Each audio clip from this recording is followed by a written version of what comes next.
এই যে চারাগুলো দেখতে পাচ্ছেন, এই চারাগুলো হলো হাইব্রিড বেগুনের চারা। এগুলো বেগুনি কালারের হয়। বেগুনগুলো অনেকটা লম্বা হয় আর বড় হয়। তাই আমি নার্সারিতে এসেছি সেই হাইব্রিড বেগুনের চারাগুলো নেওয়ার জন্য। সেখান থেকে এই 3টে গাছ নিয়ে আসলাম। আর এই নার্সারি চারাগুলো নিয়ে আসলে মরার ভয় থাকে না, যেহেতু ছোট ছোট পটে বসানো থাকে। সেখান থেকে উঠিয়ে নিয়ে এসেছি 3টে। এখন এই গাছগুলো তো আপাতত ছোট আছে, তাই ছোট ছোট গ্রো ব্যাগে এখন বসাবো। তার জন্য আমি কিছুটা মাটি আর গোবর সার শুকাতে দিয়েছি, সেটা মিক্স করে সেই ব্যাগগুলোতে বসিয়ে দিব। সেই ব্যাগগুলো ছিদ্র করা আছে জল নিকাশির জন্য। এই ব্যাগগুলো বাড়িতেই তৈরি করা হয়েছে চালের বস্তা কেটে। এখন গাছ যেহেতু ছোট, তাই এই আহ, এগুলোতে বসিয়ে দিব। বড় হওয়ার পর বড় জায়গায় ট্রান্সফার করে দেব। তাই সেগুলোতে এখন আমি মাটি ভর্তি করে নিচ্ছি, সেই মিক্স মাটিগুলো।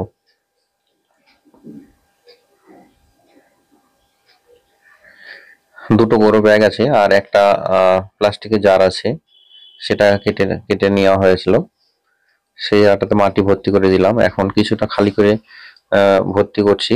চারাটা বসিয়ে দেওয়ার পর গোড়াতে আবার মাটি দিয়ে দেব।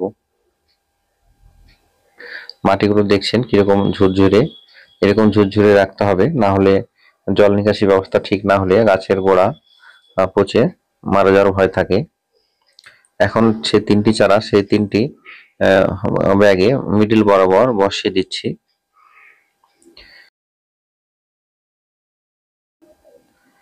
মিডিল বরাবর বসিয়ে দেওয়ার পর গোড়াতে অল্প পরিমাণে মাটি দিয়ে দেব, যেন গাছগুলো যেটুকু রুট আছে সেগুলো ঢাকা পড়ে যায়।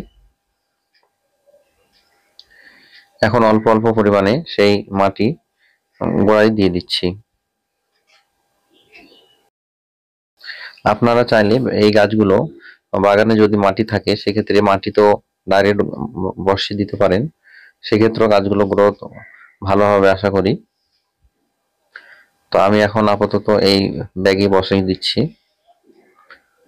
বড় করে বসালে নষ্ট হওয়ার ভয় থাকে না। এগুলো চাইলে আপনারা একটু বড় হয়ে যাওয়ার পর সেগুলোকে আবার বাগানে বসিয়ে দিতে পারেন, তাহলে কোনো পোকাতে বা শামুকে খেয়ে নষ্ট করতে পারবে না। সাধারণত ছোট ছোট গাছগুলো শামুকে খেয়ে নেয়।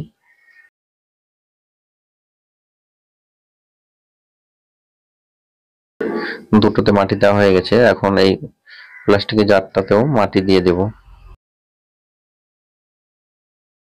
নার্সারিতে যেহেতু ছোট ছোট পটে ছিল, তাই গাছগুলো হলুদ হয়ে গেছে। এগুলো মাটিতে দেওয়ার পরে পরে দেখবেন যে পুরো সবুজ কালার হয়ে যাবে।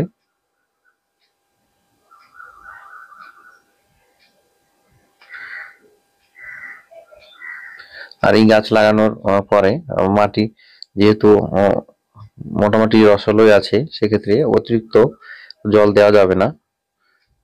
পরিমাণ মতো অল্প অল্প করে জল দিতে হবে, তবে গাছগুলো নষ্ট হবে না বা গোড়ায় পচন ধরার ভয় থাকবে না।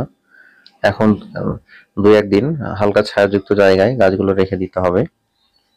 এখন আমি গোড়াতে অল্প অল্প করে জল দিয়ে দিচ্ছি। এভাবে 3টে গাছের গোড়াতেই অল্প করে জল দিয়ে দিলাম, যেন গাছগুলোতে ঝোঁক না লাগে। আজ এই পর্যন্ত। গাছের গ্রোথ কিরকম হচ্ছে সেটা পরে দেখানো হবে।